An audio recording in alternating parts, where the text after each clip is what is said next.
ورسوله لا نبي بعده إلى آخر يوم القيامة أما بعد. Pertama, saya aturkan terima kasih kepada Bapak Haji Gofar serta Ibu Hajah Ana yang telah memberikan kesempatan khususnya kepada saya untuk mengulang bermutolaah kembali, mengingat kembali, belajar kembali, untuk sedikit kita berbagi. Kalau saya menyatakan diri saya paling bisa, hanya Allah yang maha sempurna. Saya pun di sini diberikan amanah. Saya ucapkan ribuan terima kasih. Semoga apapun materi yang akan saya sampaikan nanti, semoga menjadikan manfaat kepada kaum perempuan, wabil khusus ibu-ibu.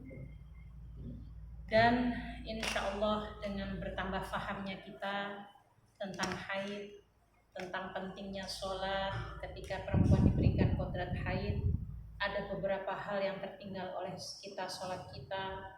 Insya Allah bertambahnya ilmu semoga menjadi bertambahnya kita untuk selalu mendekatkan diri kepada Allah, dan bertambahnya iman kita kepada Allah untuk selalu berhati-hati, wabil khusus untuk masalah ibadah sholat dan puasa. Insya Allah pada sore hari ini saya akan menyampaikan tentang haid, kan sudah kemarin.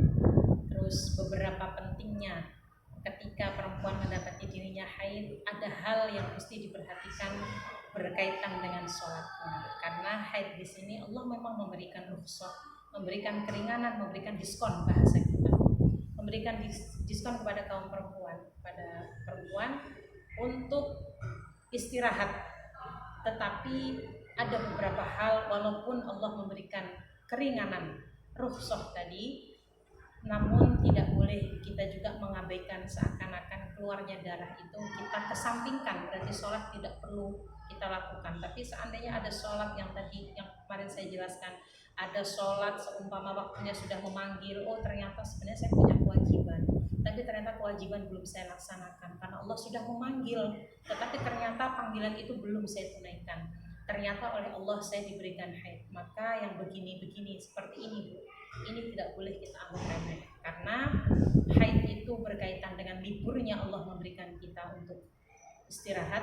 Tetapi ketika sudah diberikan rukhsah tadi, jangan sampai kita mengesampingkan pentingnya sholat dan pentingnya ketika bulan Ramadan seperti ini kita diwajibkan untuk berpuasa Ramadan. Hari ini insya Allah saya akan menambah, biar ibu-ibu jamaah seluruhnya yang menyaksikan ini agar faham betul bagaimana mendapati dirinya, karena perempuan itu mengeluarkan darah itu sebabnya banyak. Satu, sebab normal, berarti kodrat kita sebagai perempuan, berarti datangnya keluarnya darah setiap bulan yang kemarin saya bilang berarti haid. Bisa jadi disebabkan yang kedua. Apa sebab yang kedua? Sebab yang kedua bisa jadi karena ada penyakit. Kalau ada penyakit berarti tidak dianggap normal, karena darah haid itu darah yang normal, tidak ada sebab karena sakit. Maka kita juga harus paham, oh ternyata ketika mengeluarkan darah ada darah yang disebut darah istihadah. Nah, yang ketiga yang sore ini ingin saya jelaskan yaitu bab tentang nifas. Walaupun sama-sama mengeluarkan darah dari tempat yang sama, keluarnya pun dari tempat yang sama, tapi sebabnya berbeda, maka agama pun memberikan keterangan berbeda. Dan bagaimana muslimah atau perempuan yang beragama Islam ini menghadapi tiga hal tadi. Namun saya berharap semoga semua jamaah yang hadir di sini yang mengikuti pengajian, semoga oleh Allah dijauhkan dari istilah istihadah, karena istihadah itu dibilang darah, bukan darah normal. Darah yang disebabkan karena sakit, keluarnya darah juga bukan karena sebab alami, tetapi disebabkan karena sesuatu atau penyakit tadi. Tapi ada yang disebut nifas, keluarnya darah, insya Allah itu kodrat kita sebagai perempuan. Nah, saya ingin mengawali pengajian pada sore hari ini tentang nifas. Tapi sebelum saya membahas tentang nifas, ada beberapa hal yang bisa kita pahami sebelum membahas tentang nifas. Kalau kemarin bab tentang haid, pengertian haid kemarin apa? mendapatkan haid, darah yang mengalir yang keluar karena sebab alami, keluarnya juga tidak karena sakit. Tetapi kalau nifas ini pengertiannya bagaimana? Secara bahasa nifas adalah melahirkan. Adapun pengertian nifas secara syar'i yaitu darah yang keluar dari farji perempuan setelah perempuan tadi melahirkan.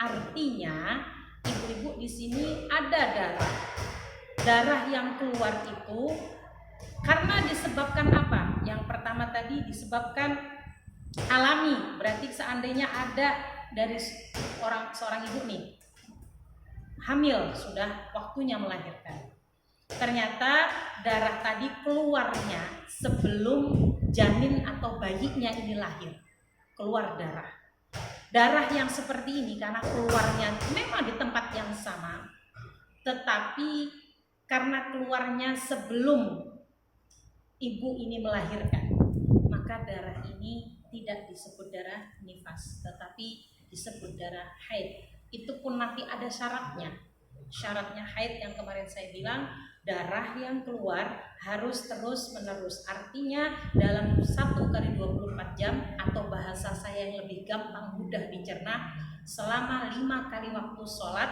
darah itu selalu keluar walaupun sempat terputus. Sebagai contoh, ada ibu-ibu yang mau melahirkan, darah keluar tapi bayinya belum keluar. Nah, bagaimana posisi darah saya yang keluar ini? Ketika darah itu keluar sebelum ibu melahirkan, yang jelas darah itu keluar lebih dari 24 jam walaupun keluarnya terputus-putus, artinya keluarnya darah subuh, zuhur tidak keluar, asar tidak keluar, maghrib keluar, berarti masih dalam waktu 5 kali sholat. Padahal ibu tadi posisinya sudah kontraksi. Bagaimana kalau ternyata keluarnya darah ini sebelum bayinya lahir? Maka darah yang keluar disebut darah haid. Berarti tidak perlu sholat, tidak. Tetapi kalau seandainya ada yang keluarnya darah itu disebabkan memang mau melahirkan, tapi anak itu belum keluar, cuman darah itu keluarnya hanya sekali saja, itu pun tidak banyak. Bagaimana posisi kita?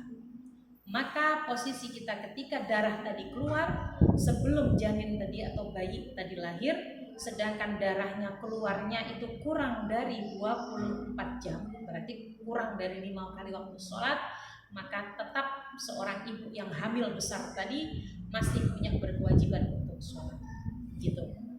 Nah, masalah nifas, adapun darah yang dikeluarkan wanita ketika waktu sakit hendak melahirkan yang tadi saya bilang, dikeluarkan bersamaan dengan anak, maka darah yang keluar tadi yang bareng sama anak, kan tadi ada darah yang keluarnya sebelum melahirkan, jadi hamil gede sudah kontraksi tapi belum lahir. Nah, ketika ada bercak darah ini tinggal kita hitung apakah darah ini sudah mencapai 24 jam, artinya darah ini tidak terputus. Sekurang-kurangnya sekurang-kurangnya 5 kali waktu sholat darah ini masih bersambung walaupun sempat terputus di 2 kali waktu sholat. Ini tersebut darah haid. Kenapa Bu Tita? Karena janinnya belum keluar, bayinya belum keluar. Tapi ketika ibu ini sudah kontraksi, ketika sudah pembukaan, memang setiap perempuan mengalami keluarnya darah itu macam-macam. Jadi ketika melahirkan, kondisi tubuh, kondisi kesiapan mental itu semua berpengaruh pada seorang ibu. Atau bisa jadi berpengaruh karena sebab dia sakit. Seandainya dia melahirkan, posisinya sudah pembukaan, belum keluar janinnya, atau pas janinnya keluar, darah yang keluar tadi beserta janin tidak disebut darah haid dan juga tidak disebut darah nifas. Maka darah yang tadi disebut darah wiladah, yaitu darah yang keluar yang bersamaan dengan bayi, maka darah ini tidak disebut darah haid dan tidak disebut darah nifas. Darah apa namanya? Darah wiladah. Darah yang menyamai atau darah yang bareng keluarnya bersamaan dengan bayi yang lahir. Contoh, tadi saya sempat menjelaskan ya Bu ya. Nah, Kalau seandainya darah itu keluarnya sebelumnya, saya ulang lagi, maka darah yang keluar disebut darah haid. Darah yang berbarengan dengan kita melahirkan, maka disebut darah fasad.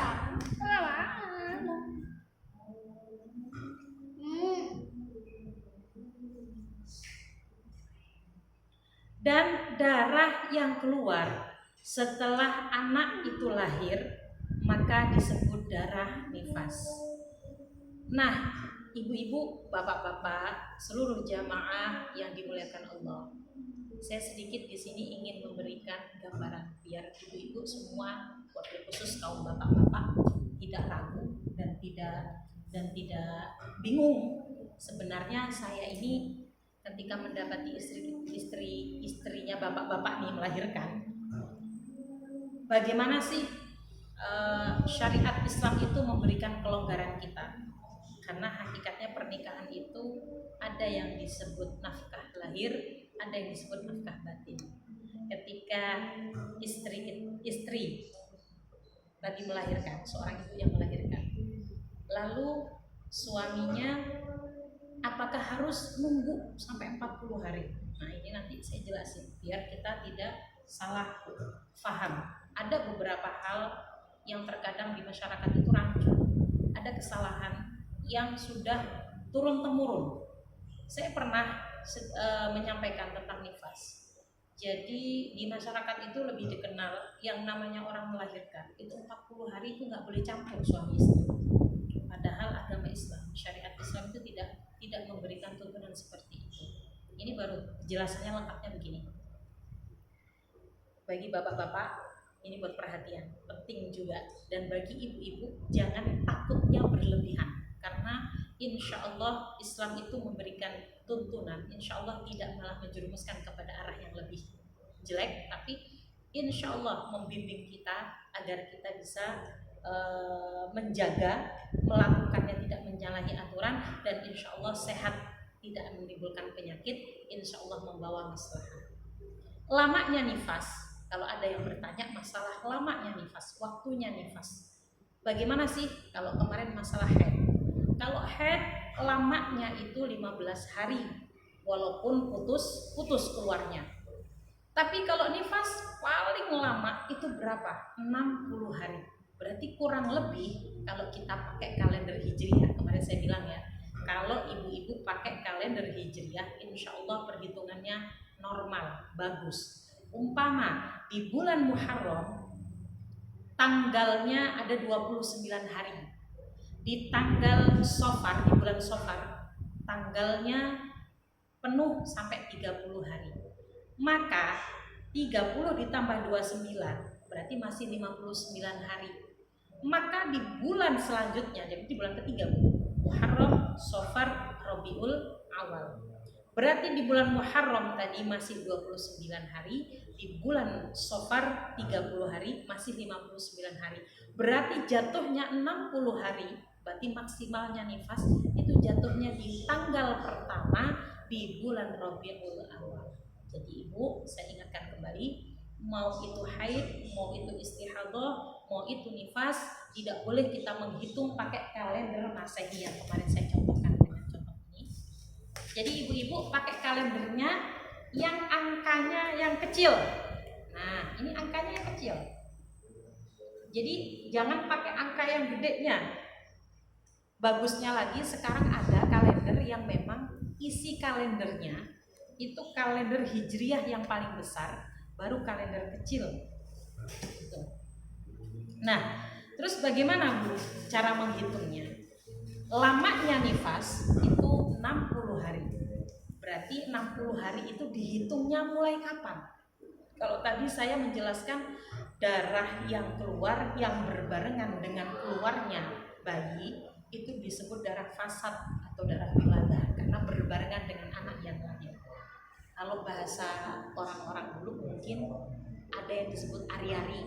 Nah, ari-ari ini kan ada darahnya karena biasanya ari-ari ini keluar nggak jauh setelah bayi itu keluar, jadi berbarengan. Ini darahnya belum darah nifas, tetapi ketika sudah bayi keluar ari-arinya sudah keluar, sudah dibersihkan. Nah, setelahnya itu darah yang keluar disebut darah nifas. Berarti mulai kapan saya menghitungnya, Bu Tita? Lagi-lagi saya mengingatkan, yang namanya haid, yang namanya nifas, cara menghitungnya dihitung waktu sholat saja, jangan dihitung jamnya. Nanti baru saya jelasin kalau kelahiran normal seperti apa, kalau pakai sesar bagaimana. Insya Allah biar ibu-ibu juga tidak mudah dan tidak ngegampangin, tidak nganggep remeh, tetapi berhati-hati. Karena apa? Karena ini berkaitan dengan ibadah kita, sholat kita, puasa kita. Saya ulang lagi, lamanya haid, lamanya nifas itu 60 hari. 60 hari itu bagaimana penghitungannya, Bu Tita? 60 hari, 60 malam, 60 siang. Artinya siang malam di jumlah total seluruhnya 60 hari. Dan menghitungnya sama dengan cara menghitung kita mengeluarkan darahnya haid. Kalau kita sesar itu jauh lebih mudah. Kenapa? Karena kalau sesar biasanya ketika bayi keluar semua itu terjadwal. Dan biasanya dari rumah sakit itu pasti akan dikasih tahu keluarnya bayi jam berapa, bukan awal sesarnya tapi keluarnya si bayi tadi. Maka bagaimana cara kita menghitungnya? Gampang. Kalau saya selalu mengingatnya adalah waktu sholat. Seandainya ibu-ibu di sini umpama lahirannya sesar, gimana saya ngitung nifasnya? Sesar ini enaknya apa sih? Terjadwal. Artinya dokter pasti memberikan waktu, memberikan opsi kepada ibu-ibu atau ibu nanti melahirkan mau jam berapa. Terkadang janjian sama dokter. Oke, kalau saya melahirkan sore setelah sholat asar, jadi ibu nggak usah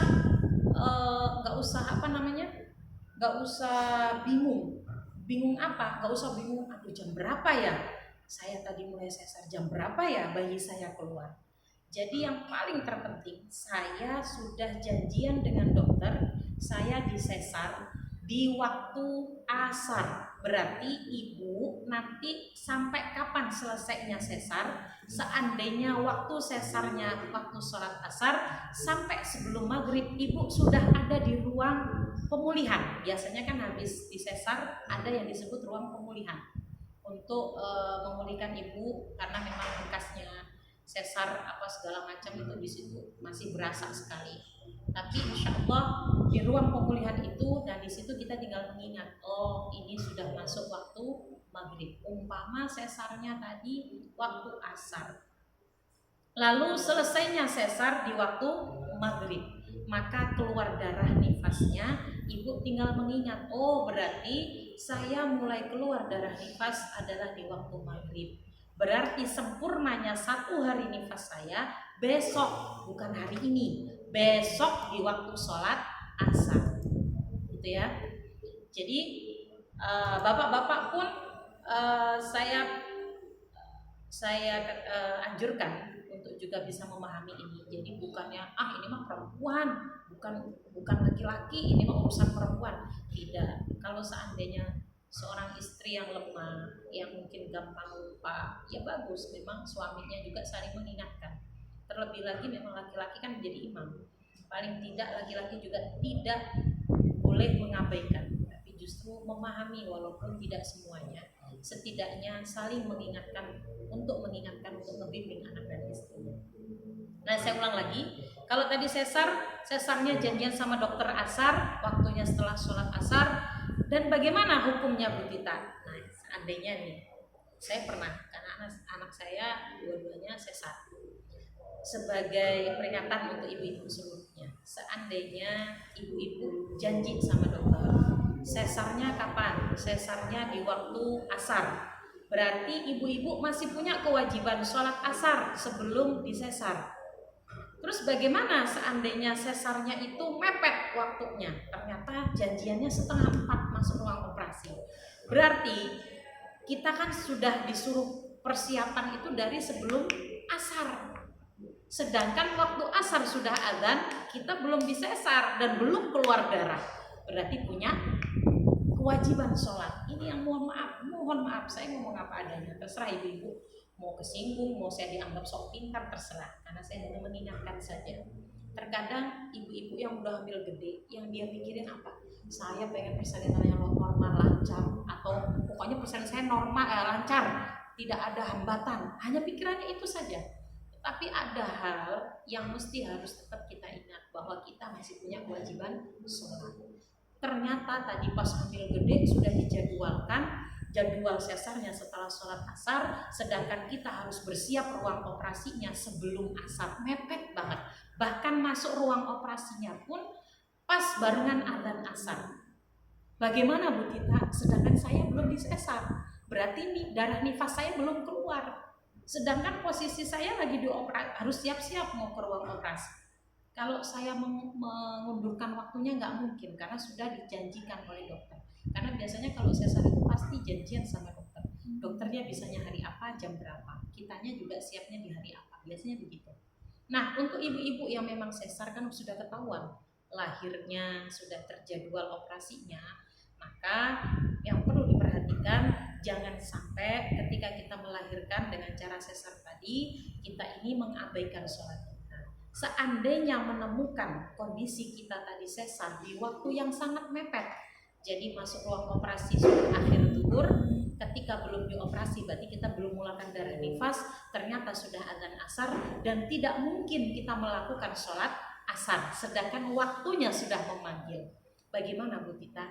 Ini sebagai catatan bahwa kita masih punya utang sholat, atau yang kemarin saya bilang qadha sholat. Karena seandainya ibu-ibu nggak mengingat begini, ya kita meninggalkan sholat.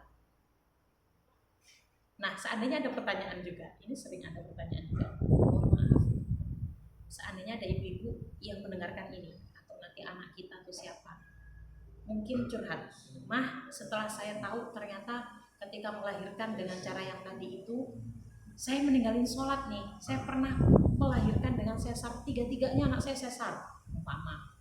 Tiga-tiganya sesar, saya nggak pernah yang namanya mengingat saya punya utang sholat apa enggak. Nah, saya baru tahu. Kenapa tahu ya? Setelah saya ngaji, setelah saya tahu ilmunya, saya baru tahu sekarang bagaimana sholat saya yang tertinggal dulu, sedangkan saya nggak tahu lagi, nggak ingat anak saya sesar itu waktu yang pertama anak saya itu di waktu apa, anak yang kedua di waktu apa, memang saya nggak tahu. Bagaimana hukumnya kalau seandainya ada orang yang mengalami sesar semuanya dan dia tidak tahu, bagaimana? Maka seandainya kita mengalami hal tadi, Allah itu Maha Pengampun. Ketidaktahuan kita insya Allah dimaafkan oleh Allah. Makanya saya sarankan kepada para ibu-ibu, setiap kita sholat, setiap satu rakaat sholat kita, namanya duduk iftirash, duduk di antara dua sujud setiap rakaat. Ada satu lafaz. Yang lafaz ini kalau kita mau meresapi, insya Allah itu menjadi penggugur ketidaktahuan kita, karena mungkin keterbatasan ilmu yang kita paham. Apa sih Bu Tita? Yang sering kita baca duduk di antara dua sujud, duduk iftirash, yaitu Rabbighfirli warhamni wajburni warfa'ni warzuqni wahdini wa'afini wa'fu anni. Kalau kita mau meresapi, apa sih Bu Tita ini maksudnya? Ini isinya dari pertama Rabbighfirli sampai terakhir wa'afini wa'fu anni. Intinya semua itu kita berharap oleh Allah, minta semua kepada Allah. Yang pertama Rabbighfirli, ya Allah ampuni dosaku. Dosa itu apa saja, ketidaktahuan kita bisa jadi, atau kesalahan yang kita sengaja. Warhamni, ya Allah sayangi aku, biar kita insya Allah menjadi hambanya Allah yang beruntung. Nah, kalimat yang terakhir yang ingin saya jelaskan, biar waktunya nanti bisa banyak. Wa'afini, ya Allah sehatkan diriku. Wa'fu anni, ya Allah, wa'fu anni itu maklumi aku. Kalau sudah maklum, insya Allah, seandainya kayak tadi yang saya ceritakan, kita nggak tahu bab nifas pentingnya, ternyata kita ketika melahirkan ternyata ada sholat yang tertinggal, sedangkan itu kewajiban, ternyata nggak pernah kita qadha, nggak kita bayar. Kenapa? Bukan saya nggak mau mengqadha, bukan saya nggak mau melakukan sholat, tapi sebabnya karena saya ini nggak tahu ilmunya. Ternyata sholat yang tertinggal harus tetap dibayar, kan nggak tahu, baru taunya sekarang. Bagaimana? Nah, di doa inilah insya Allah kalau kita mau meresapi wa'fu anni ya Allah, maklumi aku. Maklumi itu berarti Allah itu sudah di atas memaafkan. Maksudnya memaklumi itu bagaimana sih? Sedikit saya pengen menjabarkan biar kita ini menikmati sholat. Ketika wa'fu anni ya Allah, maklumi aku. Contoh, seandainya ibu-ibu datang ke taklim. Di taklim itu ada beberapa ibu-ibu yang bawa anak kecil. Nah, sesama ibu-ibu ketika kita mendapati ada anaknya ibu yang lain tadi yang bawa anak rewel, kita ini kira-kira nih sebagai perempuan yang sudah punya anak, memaklumi nggak? Pasti memaklumi. Kenapa? Ya namanya juga anak kecil. Kalau sama emaknya pasti juga rewel, ada aja yang diminta. Nah, kata memaklumi itu sudah di atas kata memaafkan. Kenapa? Karena sudah dimaklum. Artinya apa? Allah itu insya Allah maha tahu, maha pengampun. Artinya ketidaktahuan kita kemarin-kemarin, mau punya anak berapapun, entah melahirkan normal, entah sesar, apalagi yang sesar tadi sadar bahwa waktunya tadi ada beberapa waktu yang tertinggal sholatnya. Kenapa? Karena ternyata masih punya kewajiban sholat, ternyata tidak dilakukan. Kenapa? Karena ketidaktahuan kita. Bagaimana? Insya Allah wa'fu anni, Allah memaklumi. Nah, ketika kita membaca doa di antara tadi, duduk di antara dua sujud, sambil kita resapi, ya Allah maklumi segala ketidaktahuan. Insya Allah kita tidak dianggap orang yang melalaikan sholat. Nah, ini masalah nifas itu ya, sudah selesai. Lamanya nifas tadi saya hitung 60 hari, maka normalnya, baru saya ngomong normalnya, berarti rata-rata hampir perempuan itu banyaknya masa nifas itu berapa hari? Ada yang nifas itu normalnya rata-ratanya 40 hari. Jadi tinggal dihitung dari mulai waktunya tadi bayi sudah keluar, ari-ari sudah keluar, berarti sudah bersih. Ada darah setelahnya itu yang disebut darah nifas. Tinggal kita hitung, dihitungnya bukan di waktunya, tapi dihitung waktu sholatnya. Berarti dihitung waktu sholat, oh saya tadi sudah dibersihin, bayi saya sudah keluar, dokter juga tadi sudah menangani seluruhnya, sudah ditutup lukanya, sudah semua, anak saya sudah ditangani suster dan perawat, maka darah yang sekarang keluar adalah darah nifas. Tinggal kita ingat nifas ini keluarnya di waktu apa. Nah, ketika kita ini keluarnya darah nifas 40 hari, kira-kira masih nifas nggak Bu? Masih, karena umumnya perempuan itu nifasnya 40 hari. Tapi jangan salah, saya di sini pengen mengingatkan. Ada istilah yang barusan saya sebut. Umumnya rata-rata perempuan itu nifasnya 40 hari. Nah, ini yang terjadi ternyata di masyarakat. Ada ibu-ibu yang sempat bertanya kepada saya, Bu Tita, saya ini nifasnya nggak sampai 40 hari. Ada yang cuma 31 hari. Ada yang bahkan 20 hari, nggak sampai 40 hari. Tapi kata ibu saya, berarti ini kata nenek-nenek turun-temurun, saya nggak boleh sholat walaupun darahnya tadi berhenti. Karena kata orang tua, yang namanya orang habis melahirkan itu 40 hari disuruh istirahat. Berarti 40 hari anggapan mereka nggak boleh sholat. Ini anggapan yang sangat salah di masyarakat. Banyak sekali ibu-ibu yang ternyata kaget, ternyata selama ini dia meninggalkan sholat. Kenapa? Karena ternyata darah nifas yang keluar itu nggak sampai 40 hari. Justru, mohon maaf nih, saya ngomong apa adanya, belak-belakan aja. Ada beberapa perempuan yang ketika mengeluarkan darah nifas itu ketika dioperasi tidak banyak. Nah, saya nggak usah nyontohin yang lain lah, karena saya juga perempuan, saya juga melahirkan. Ternyata ada, saya mengalami masa nifasnya berapa hari? Nggak sampai 25 hari. Artinya masih ada sisa 15 hari, kurang lebih 2 minggu untuk menuju angka 40 hari. Tapi bagaimana? Ya saya sholat. Kenapa? Darahnya sudah berhenti. Karena nifas dengan haid itu sama hakikatnya. Artinya hakikatnya sama itu apa? Darahnya keluarnya sama, hanya perbedaannya sebab keluarnya darah saja. Larangannya sama, haid sama, nifas sama. Tapi kalau nifas lebih banyak longgarnya, lebih banyak keluar darahnya, lebih banyak hitungan batasannya lebih banyak daripada haid. Tapi untuk masalah larangannya sama dengan darah haid.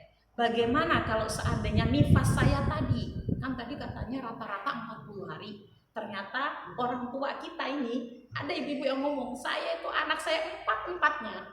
Saya itu Bu Tita, 40 hari baru sholat.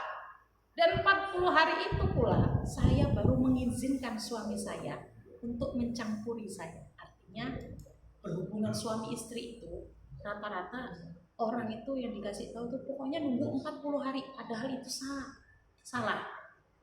Bahkan seandainya nifas itu hanya keluar darahnya 7 hari, ibu mandi, ibu sholat, malamnya ibu berhubungan suami istri dibolehkan secara syariat. Jadi artinya kita nggak melanggar, nggak mesti harus nunggu 40 hari. Saya yakin bapak-bapaknya udah cemat-cemat itu. Udah puyeng, kenapa? 40 hari itu bukan waktu sebentar. Begitu ya Bu ya. Jadi artinya masalah nifas ini masih banyak kesalahan di masyarakat. Saya berharap semoga setelah ibu-ibu jamaah atau bapak-bapak yang mendengarkan ini, insya Allah menjadi sharing kita, menambah ilmu, menambah wawasan, agar kita bisa memilah dan memilih. Seandainya anggapan tadi tidak benar, silahkan dibenarkan, silahkan dikoreksi. Jadi 40 hari itu hanya waktu rata-rata, karena Imam Syafi'i memberikan penelitian ini kepada wanita Arab. Rata-rata mereka menuliskan rata-rata setelah melahirkan mereka itu masa nifasnya itu 40 hari. Tapi bukan berarti seluruhnya itu dijadikan dasar bahwa kalau saya habis melahirkan nggak boleh sholat 40 hari, nggak boleh nyampur suami istri 40 hari, itu mah nyiksa.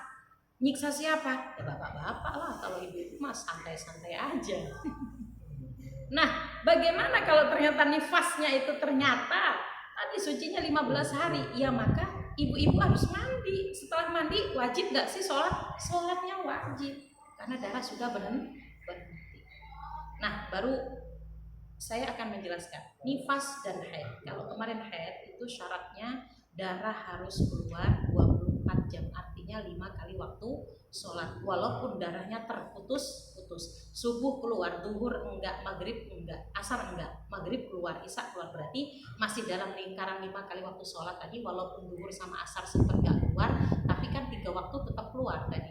Subuh keluar, maghrib keluar, isya keluar, berarti walaupun sempat terputus 2 waktu sholat, tapi masih dalam lingkup 24 jam, maka tetap darah yang keluar adalah darah yang haid. Nah, kalau nifas paling sedikit, kalau haid itu paling sedikit 1 hari 1 malam, berarti 24 jam atau 5 kali masuk waktu sholat. Tapi kalau nifas paling sedikitnya waktunya nifas itu kapan? Waktu nifas paling sedikit di sini keluarnya waktu nifas paling sedikit itu keluarnya sekaligus. Jadi intinya habis melahirkan. Ketika habis melahirkan ternyata darah yang keluar tadi bersih sampai besoknya enggak keluar, maka ibu-ibu yang mengalami hal seperti ini maka tetap wajib sholat. Berarti enggak sampai 1 hari, enggak. Kenapa? Karena kalau nifas itu batas paling sedikitnya itu sekalinya ibunya tadi melahirkan, darah fasaknya sudah keluar. Setelahnya itu darah nifasnya tadi keluar hanya sebentar, nggak sampai sehari. Nah, ada nggak sih Bu perempuan yang mengalami masa nifas paling sedikit? Ada. Siapa itu? Sayyidatina Fatimatuz Zahra, putri Rasulullah. Sayyidatina Fatimatuz Zahra ini dikasih nifas itu sangat sedikit sekali. Nah, kenapa? Karena Allah memberikan kemuliaan. Ternyata Allah masih memberikan tuntunan kepada beliau untuk langsung menunaikan sholat, banyak beribadah. Jadi jangan ada alasan bahwa ketika darah itu sudah berhenti harus menunggu 40 hari. Jadi darah nifas itu hakikatnya ketika bersih sama halnya dengan darah haid, maka kita nggak perlu khawatir, nggak perlu khawatir, dan nggak perlu ragu. Langsung kita mandi suci, mandi besar. Lalu baru setelah mandi besar, wajibnya kita sebagai istri, sebagai hamba kita sholat, sebagai istri kita boleh melayani suami kita. Jadi nggak ada batasan harus nunggu 40 hari. Kapanpun kalau sudah selesai nifas, maka insya Allah kita sudah dianggap wanita layaknya yang lain. Artinya insya Allah berjima boleh, sholat boleh, ngaji boleh, silahkan. Bahkan kita ikut ngaji di masjid, masuk masjid boleh kan. Tapi selama nifas, selama haid tidak boleh di masjid, tidak boleh ikut ngaji, tidak boleh baca Quran. Kalau ikut ngaji lewat sosmed begini bagaimana ya boleh. Maksud saya ngaji yang sifatnya bertempat di tempatnya orang sujud di masjid, tempatnya orang sholat di musola tidak sama, tidak boleh. Nah itu ya, untuk menghitung masa nifas. Ini yang terjadi biasanya. Ada nggak Bu Tita yang mengalami masa darahnya keluarnya nifas ini terputus-putus? Ada.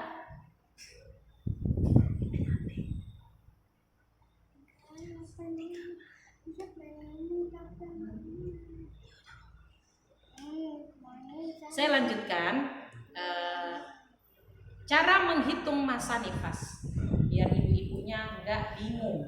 Kan tadi saya bilang paling banyaknya nifas 60 hari, paling sedikitnya kurang dari 24 jam.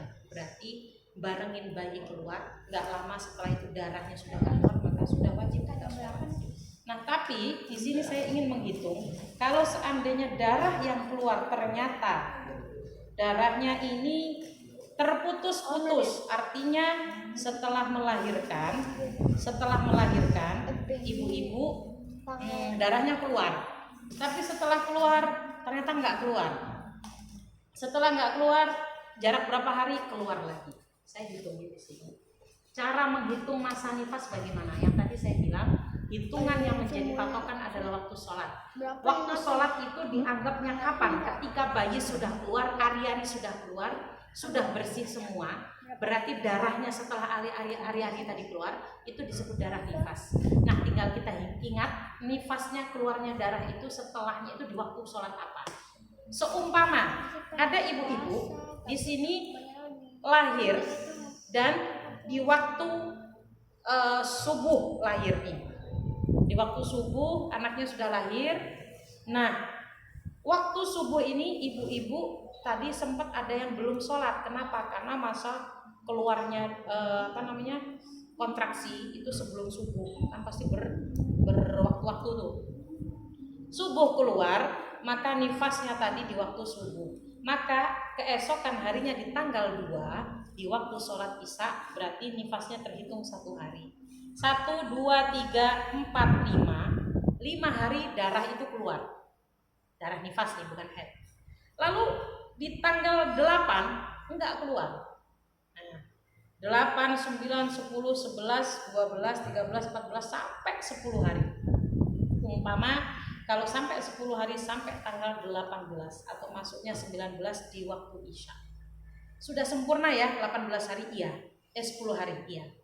Ketika sudah 10 hari tadi dia suci, sudah nggak keluar lagi, ternyata keluar darah.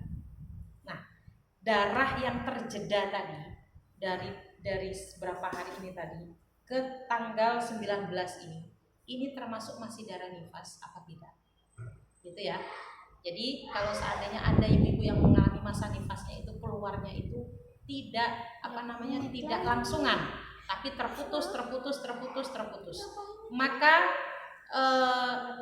di selak-selaknya ini tadi berarti kan dari ibu tadi suci tanggal 8 ini masih nifas. Nah ini 9, 10, 11 ini sebenarnya masih dihukumi nifas kalau keluar darah. Tapi karena ibu-ibu nggak mengeluarkan darah, maka di sini masih punya kewajiban sholat. Ternyata keluar lagi, maka keluarnya ini karena masih lingkupnya kurang dari 60 hari, maka di sini ibu-ibu masih dianggap nifas. Begitu ya Bu ya. Jadi sela-selanya tadi dianggap nifas. Terus sampai berapa tadi? Yang tadi saya bilang sampai 60 hari. Jika darah yang sebelum putus tadi masih 60 hari, maka setelah putus dia mulai keluar sesudah jarak 60 hari dari kelahiran anak, maka darah yang sebelum putus tadi disebut darah nifas. Dan darah setelah putus disebut darah haid. Nah, kalau seandainya seorang ibu tadi melahirkan terus mengeluarkan darah, ini contoh yang kedua. Mohon maaf, saya ulang kembali. Saya khawatir salah. Mohon maaf. Tadi tanggal 1 keluar darah sampai tanggal 8. Berarti hitungannya kurang lebih 7 hari. 7 hari ini masih diberlakukan sama seperti orang haid. Berarti nggak boleh sholat, nggak boleh baca Quran, nggak boleh ke masjid, gitu ya. Terus seandainya tidak boleh yang tadi dilarang seperti layaknya perempuan haid, 9, 10 sampai seterusnya. Ternyata sampai seterusnya selesainya sampai tadi 19 ada jeda 10 hari. Maka 10 hari ini kan tadi suci, mestinya masih hitungannya nifas kalau keluar darah. Tapi karena terputus sampai 10 hari, maaf saya ralat, maka ketika keluar darah lagi di tanggal 20, darah ini bukan darah nifas lagi, tapi darah haid. Saya ulang, yang tadi yang pertama itu intinya kalau seandainya ada dari diri kita menemukan darah nifas kita ini terputus-putus, tidak langsungan, tidak ittisal, tidak bersambung, tapi darah itu keluar berapa hari bersih, berapa hari keluar. Nah, yang seperti ini yang perlu diwaspadai cara menghitungnya. Ketika selesai melahirkan, sudah dibersihkan, ari-arinya sudah keluar, berarti pertama kali keluar darah setelahnya ari-ari tadi dibersihkan, ini yang disebut darah nifas. Nah, tinggal dihitung kapan mulai menghitungnya, di waktu sholat apa. Nah, ketika tadi saya contohin di waktu sholat subuh melahirkan, berarti ibu-ibu mulainya terhitung subuh saya nifas. Berarti sempurnanya nifas itu besok tanggal 2 di waktu isya, berarti 5 kali waktu sholat. Berarti sempurnanya tanggal 2, kita hitung tanggal 2 baru 1 hari. 1 hari, 2 hari, 3 hari, 4 hari, 5 hari, 6 hari, 7 hari. Di tanggal 8 sudah masuk nifas kita hari ke-7. Ternyata di tanggal 8 kita sudah suci, berhenti darahnya. Nah, baru ketika berhenti, ibu-ibu bersih yang tadi saya bilang. Kalau sudah bersih, ibu-ibu jangan ragu-ragu, langsung mandi junub. Setelah mandi junub, ibu diberlakukan sama halnya dengan perempuan yang normal. Artinya ibu-ibu sudah diwajibkan sholat. Kalau seandainya ibu-ibu di waktu masa nifas pengen puasa, ya silakan, mungkin terbiasa puasa dan kuat, ya sudah diwajibkan. Intinya wajib sholat. Tidak boleh kita nunggu sampai 40 hari. Karena 40 hari itu hanya hitungan rata-rata lamanya nifas. Bukan berarti kalau kita melahirkan nunggu 40 hari nggak boleh sholat, nggak boleh jima dengan suami. Tapi 40 hari itu kalau masih keluar darah, dan itu rata-rata. Adapun ada yang mengalami keluar darah nifasnya cuma 7 hari, 15 hari, ya sudah. Hitungannya sampai 15 hari tadi, berarti kita nggak boleh sholat, nggak boleh, ini layaknya larangannya haid. Setelahnya itu ketika darah sudah berhenti, walaupun judulnya nifas, tetap kita harus mandi junub, dan setelahnya itu kita diwajibkan sholat, nggak boleh tinggalin sholat. Nah, setelahnya itu kalau di sini mengalami keluarnya nifas, ternyata sempat terputus 10 hari setelah keluar nifas, 10 hari bersih nih, habis itu keluar darah. Nah, posisi darah ini bagaimana? Kalau dihitung secara nominalnya, kan tadi maksimalnya 60 hari, kira-kira darah yang keluarnya masih darah nifas apa darah haid? Ternyata kalau dari pertama darah tadi keluar, pertama kali tadi darah keluar itu nifas, terjeda oleh bersihnya berapa hari, ternyata keluar setelahnya itu, maka darah yang keluarnya tadi insya Allah bukan disebut darah nifas lagi, tapi disebut darah haid. Paham ya Bu ya? Jadi kalau seandainya habis nifas, bersih, sholat berapa hari, terus keluar darah lagi, maka darah yang keluar yang kedua bukan darah nifas. Jadi hitungannya darah haid. Berarti ngitungnya sudah nggak 60 hari, enggak. Hitungannya sudah maksimal sampai 15 hari. Paham ya Bu ya? Jadi nggak boleh kita ngitungnya asal-asalan. Nah, kemarin saya bilang kalau ibu-ibu haid, ibu-ibu nifas, jangan kita suka ngentenin. Kemarin saya ingat kapan kita keluar darah, masih punya utang sholat apa enggak, itu perlu diperhatikan. Kapan kita suci? Kenapa? Kalau suci harus diingat, karena ini nanti bisa menghitung kapan keluar darah lagi. Apakah darah ini istihadah apa enggak? Nah, ini perlu banget, perempuan itu harus telaten. Nah, setelahnya kalau kita mengalami darah yang keluar tadi seperti ini, ada lagi cerita. Kan tadi maksimalnya 60 hari. tanggal 1 lahir, berarti sampai tanggal 30 udah 1 bulan ini. Ternyata di bulan berikutnya ternyata sampai tanggal 29. Berarti kan tadi saya bilang 59 hari. Nah, ternyata di hari ke-59 dia masih keluar darah. Di hari ke-59 bersih. Dia mandi. Berarti kejeda 1 hari, berarti nggak sampai 60, 59 hari keluar darah nifas. Lalu di hari ke-60 dia sholat. Si ibu ini sholat seperti biasa. Baru sholat 2 hari ternyata keluar darah lagi. Bagaimana darahnya ini? Apakah disebut nifas apa-apa? Darahnya disebut darah haid.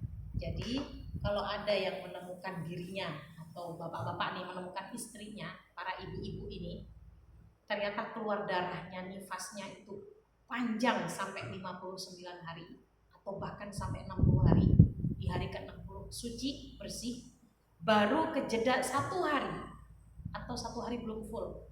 Kalau di sini ada yang mengatakan 1 hari nggak harus full, atau 1 hari kalau bagus untuk memantapkan itu harus 1 hari full. Bagaimana itu Bu ternyata kalau keluar darah?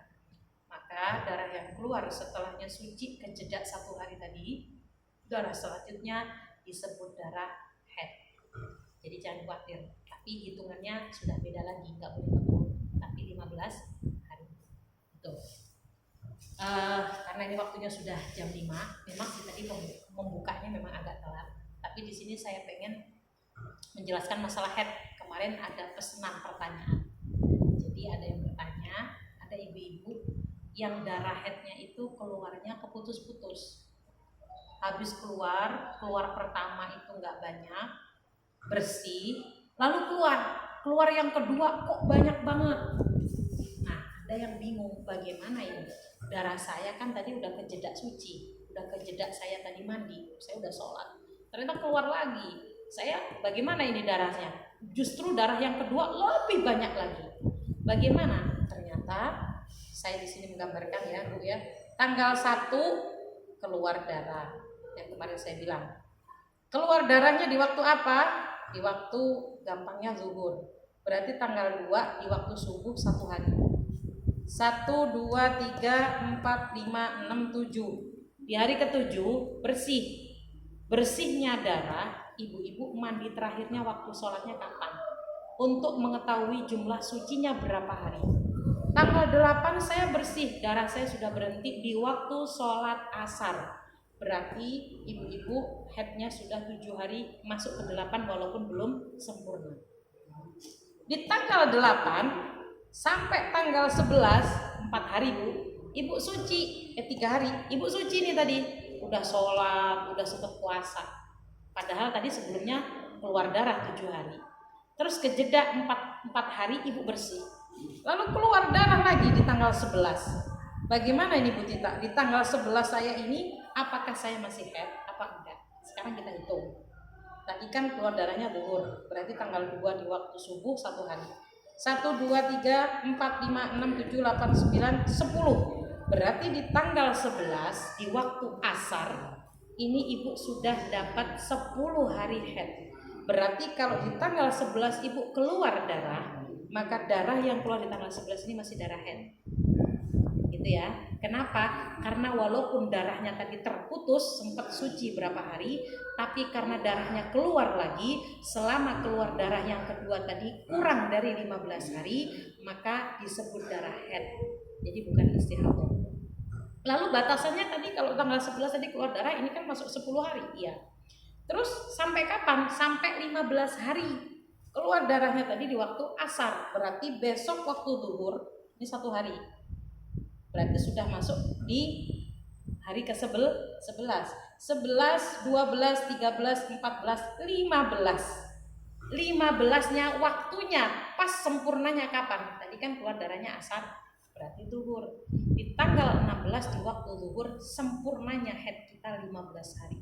Berarti kalau asar masih keluar darah, kita dinyatakan istihadah. Dan di waktu zuhur tadi, karena berakhirnya kita haid di waktu zuhur duhur, maka ketika mau melakukan sholat asar wajib oleh kita harus mandi junub. Kenapa? Kalau dari haid ke istihadah harus mandi, tapi kalau dari istihadah masuk ke haid tidak perlu mandi, karena istihadah itu dihukumi sama dengan orang suci, hanya saja disyaratkan harus membersihkan dulu farjinya, itu saja. Itu pun istihadah harus dihitung kapan terakhir saya genap 15 hari, di waktu sholat apa. Jadi setelahnya masuk sholat kayak yang tadi saya bilang, jadi ini genapnya 15 hari tadi tanggal berapa? 16. Di waktu berapa? Di waktu sholat apa? Di waktu sholat zuhur, karena keluar darahnya asar. Begitu ya Bu ya. Jadi gak usah bingung, sebenarnya tinggal kita nandain. Bagi ibu-ibu yang headnya tidak normal atau keluar tidak faktornya mungkin karena KB, saya menganjurkan selalu dicatat. Kenapa? Kalau nggak dicatat khawatirnya lupa, ketika lupa keluar darah ibu-ibu ngitungnya ngawur, ketika menghitungnya ngawur takutnya terjadi kesalahan menghitung, justru di situ waktunya ibu sholat ternyata ibu beranggapan haid. Ini yang khawatir, ternyata kita meninggalkan sholat beberapa hari. Itu saja yang dapat saya sampaikan. Untuk penghitungan haid dan nifas sebenarnya hampir sama, tapi bab nifas itu sebenarnya panjang. Kalau seandainya melahirkan kembar, melahirkan ada jeda, itu harus bagaimana menghitung nifasnya. Cuma karena waktunya tidak memungkinkan untuk melanjutkan. Barangkali mungkin ada pertanyaan, silahkan. Ada pertanyaan? Waktunya kenapa Ustaz? Waktunya sepertinya Cepet amat. Iya ya, cepat ya. Apa bagaimana? Mau ditambah lagi? Bagaimana? Mau ditambah lagi, ibu-ibu? Apakah masih bersedia untuk mendengarkan, menyimak kembali? Kalau masih bersedia, saya akan menambahkan. Kalau seandainya ada yang mengalami masa nifas, anaknya kembar, bagaimana? Kalau lahirnya itu terjadi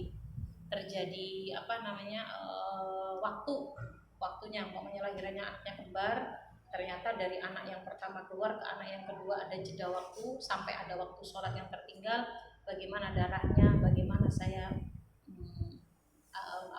menghitung apakah saya punya hutang sholat atau enggak. Sebenarnya itu berpengaruh juga, karena tadi yang saya bilang darah fasad itu tidak disebut darah nifas. Darah fasad itu darah yang membarengi keluarnya bayi. Mungkin yang sering disebutkan dalam kitab fikih biasanya darah wiladah. Jadi tidak disebut haid, juga tidak disebut darah nifas. Tapi setelahnya darah fasad tadi keluar, bayi keluar, darah fasadnya keluar, atau mungkin bagi kita yang sering terjadi, yang sering kita kenal tuh darah yang barengin bayi itu ari-ari. Setelahnya itu kan darah ari-ari itu kan rupanya kayak gumpalan darah. Nah itu disebut darah fasad. Tapi bukan disebut darah haid, tidak disebut darah nifas, tidak juga disebut darah istihadah. Tapi setelahnya darah fasad tadi keluar, sudah selesai ari-arinya keluar, sudah sempurna bayinya keluar, ari-arinya keluar. Nah setelah itu kan tetap ada yang keluar darah. Nah darah yang itu yang disebut darah nifas. Jangan disamakan, darah yang keluar dengan bayi itu beda dengan darah yang keluar setelahnya bayi sudah keluar. Gitu ya. Barangkali ada pertanyaan, silahkan. Sudah? Apakah kita sudahi sampai segini saja? Nah, kalau memang mau lagi ya silahkan. Sudah jam 5. Sudah jam 5? Ya. Itu saja saya ingin menutup, saya closing atau saya tutup dengan ringkasan. Satu, hakikatnya orang haid, orang nifas itu sama. Hanya perbedaannya disebabkan oleh yang haid itu normal darah yang keluar, kalau darah nifas itu darah yang keluar disebabkan karena melahirkan. Bedanya apalagi kalau darah haid keluarnya paling sedikit 24 jam. Jadi kalau kita menghitung darah haid itu harus 5 kali waktu sholat sempurna. Kalau darahnya sudah keluar dalam 5 kali masuk waktu sholat tadi, sekalipun sempat terputus sekali 2 kali waktu masuk waktu sholat, maka tetap disebut darah haid.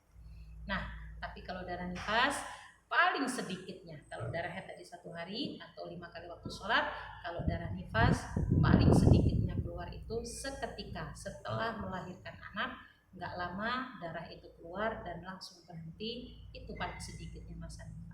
Kalaupun ada yang bertanya siapa yang begitu, ada putri Rasulullah tercinta Sayyidatina Fatimah Zahra. Beliau ini habis melahirkan dua putranya kembar Hasan Husain cucu Rasulullah. Tidak lama beliau langsung diberikan anugerah oleh Allah, langsung berhenti darah nifasnya. Jadi hanya seketika itu juga, setelahnya itu beliau tetap mandi dan sholat beribadah layaknya seperti orang yang suci sekalipun habis melahirkan. Dan mohon maaf sekali saya ulang lagi, kebanyakan terjadinya kerancuan di masyarakat setelah orang melahirkan harus nunggu 40 hari baru sholat. Tidak, kalau darah sudah berhenti maka kita sudah diwajibkan sholat. Jangan nunggu 40 hari. Bahkan ada ibu-ibu yang ekstrim, 40 hari suaminya harus jauh dari tempat tidur ibu-ibu. Padahal kalau darah sudah berhenti, nifasnya sudah berhenti, silahkan bapaknya mendekati ibunya. Karena itu nafkah yang mesti harus dipenuhi. Jadi jangan khawatir dan jangan takut nanti kandungan saya gimana, nanti rahim saya bagaimana. Enggak, itu sudah Allah takdirkan. Memang kita punya kodrat melahirkan dan Allah mentakdirkan kita.